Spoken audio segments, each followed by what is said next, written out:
আসসালামু আলাইকুম, আশা করি সকলেই ভালো আছেন। তো আমার দেখা সব থেকে হাই স্পিড ফ্যান এসির এইটা। আমি এ পর্যন্ত অনেক কাজ করছি, বাট কখনো এরকম স্পিড আমি দেখি নাই। এসিটার এখানে ব্র্যান্ডের কোনো না যে প্রমোট করার বিষয় না, কিন্তু এসিটা আমি পালাম দেখে ভিডিওটা করলাম। এটা ছিল একটা ভীষণ ব্র্যান্ডের এসি, এত স্পিড, তা তো মুড নর্মাল মুডে দেওয়া। আমার ভিজা কাপড় মোটা গেঞ্জির কাপড় পর্যন্ত উড়াই নিচ্ছে।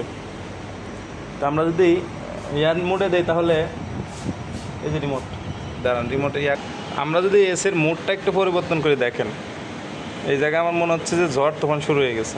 সামনে দাঁড়ানোর কোনো ওয়েই নেই, বাতাস পানির সাথে সিটে সব আসতেছে। যাই হোক, আপনারা ভীষণ এসি নিতে পারেন, এদের কুলিং সিস্টেমও খুব ভালো। এবং কি এই দেখেন কপারগুলো একেবারে 100% কপার, তামার কপার, এবং আদার্স সব সার্ভিস টার্ভিস আনুষঙ্গিক সবগুলোই কিন্তু খুবই ভালো। যাই হোক, ভিডিওটা ভালো লাগে লাইক কমেন্ট শেয়ার দিয়ে সাথেই থাকবেন।